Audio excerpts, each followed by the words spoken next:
नमस्कार, AMV network देख रहे हैं आप। आपके साथ मैं हूं बबीता। यूपी की बड़ी खबरों की ओर रुख करेंगे। यूपी के बदायूं में 2 मासूम बच्चों के पड़ोसी द्वारा बेरहमी से हत्या कर दिए जाने के मामले में अब नया खुलासा हो गया है। एसएसपी प्रियदर्शी ने प्रेस कॉन्फ्रेंस कर कह दिया है कि हत्या की इस वारदात में कई सवाल भी हैं जिन पर पुलिस की जांच अभी भी चल रही है। वहीं इससे पहले इस डबल मर्डर केस के मुख्य आरोपी साजिद के छोटे भाई जावेद ने भी आत्मसमर्पण कर दिया था, जिसके बाद उसने पूछताछ में कई अहम खुलासे भी कर दिए हैं।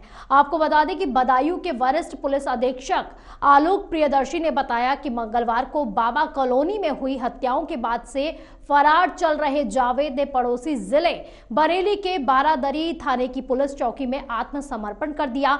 एसएसपी के मुताबिक पूछताछ के दौरान जावेद ने बताया कि घटना वाले दिन वो अपने भाई साजिद के साथ ही था। आपको बता दें कि मुख्य आरोपी साजिद पुलिस मुठभेड़ में मारा जा चुका है और अब जावेद ने पुलिस के सामने सरेंडर कर दिया है।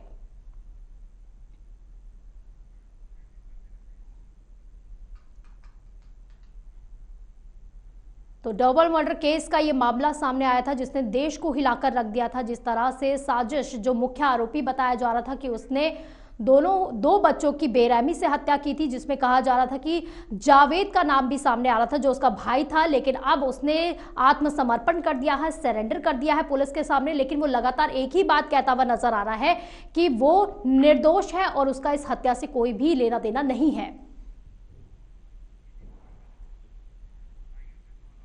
तो ज्यादा जानकारी के लिए हमारे साथ हमारे संवाददाता सौरभ जुड़ गए हैं। सौरभ, बदायूं के जो हत्याकांड हुआ है डबल मर्डर केस में क्या क्या जानकारी अभी तक मिल पा रही है, क्या क्या अपडेशन है? जी बबीता, मैं आपको बता दूं कि कल शाम वरिष्ठ पुलिस अधीक्षक आलोक प्रियदर्शी ने एक प्रेस वार्ता को आयोजित किया था।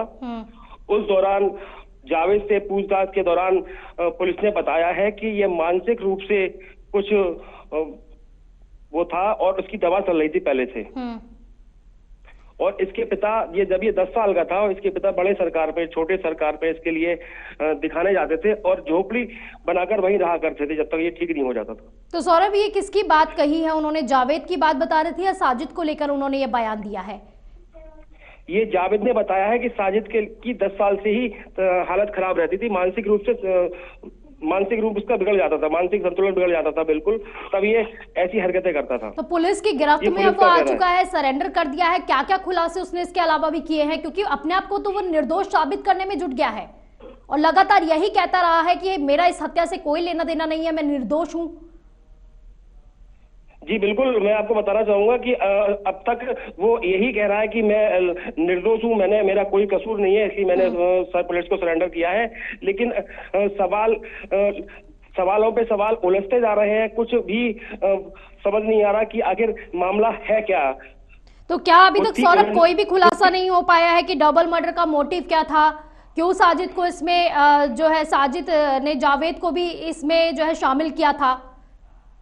जी बिल्कुल, गुत्थी जो है सुलझने की जगह उलझती चली जा रही है। मामला अभी कोई मोटिव ऐसा कोई सामने नहीं आया जिससे जो है ये साफ हो सके कि आखिर क्या वजह रही दोनों मासूम बच्चों की। तो सौरभ, देर रात तक उनसे पूछताछ भी हुई है जावेद से, कोई ऐसा खुलासा नहीं हुआ है और कहा जा रहा है कि आज जो है 12 बजे से पहले बदायूं डिस्ट्रिक्ट कोर्ट में पेश किया जाएगा जावेद को।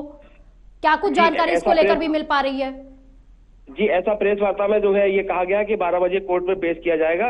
लेकिन इसके साथ साथ पुलिस ये भी कह रही है कि जावेद से पूछताछ चल रही है और आगे की जो भी जानकारी होगी उस आधार पर जो है आप लोगों को अवगत कराई जाएगी। सौरभ, प्रेस कॉन्फ्रेंस भी की है पुलिस ने, तो क्या कुछ उन्होंने भी जानकारी दी है इसको लेकर? जांच कहां तक पहुंची, क्या कुछ उस पर भी खुलासा किया है? क्योंकि पिता से भी बात हुई थी जावेद और साहिद के। जी, पुलिस का कहना है कि जावेद से जो पूछताछ हुई है तो जावेद के पूछताछ में यही बताया गया है कि साजिद जो है बच्चों से बहुत ज्यादा घृणा करता था और बच्चों को पसंद नहीं करता था। उसका मानसिक संतुलन 10 वर्ष की आयु से ही मानसिक संतुलन उसका बिगड़ा हुआ रहता था। और उसके पिता जो है बड़े सरकार छोटे सरकार पे दिखाने जाते थे और 4-5 दिन उसे वहीं रखकर उसका इलाज कराते थे, ऐसा पुलिस का कहना है। तो हत्या में जो छुरा यूज किया गया है, जो हत्या में वेपन यूज किया गया है, उसको लेकर क्या कुछ खुलासा हो पाया? क्योंकि जो सूत्रों के हवाले से मुझे खबर मिल पा रही है, कहा जा रहा है कि मीट की दुकान खोलने के लिए साजिद ने वो छुरा खरीदा था जिसका इस्तेमाल उसने हत्या करने में इस्तेमाल किया है। जी बिल्कुल, जावेद ने बताया, पुलिस को बताया है कि साजिद ने कहा था कि मैं गोश्त काटने के लिए मैं चाकू लेके आया हूँ ये, और ये चाकू गोश्त काटने के लिए लेके आया हूँ। उसके बाद में जो है ये शाम के लिए ये घर चला गया। उसने कहा कि मेरी तबीयत खराब हो रही है, तो भाई को लेके घर चला गया अपने। चलिए, बहुत बहुत शुक्रिया सौरभ। ठीक ठीक। उसके बाद शाम को ये आता। ठीक है, आप इस पर नजर बनाए रखिए खबरों पर, आपसे अपडेशन लेते रहेंगे। फिलहाल के लिए बहुत बहुत शुक्रिया आपका इन तमाम जानकारी के लिए।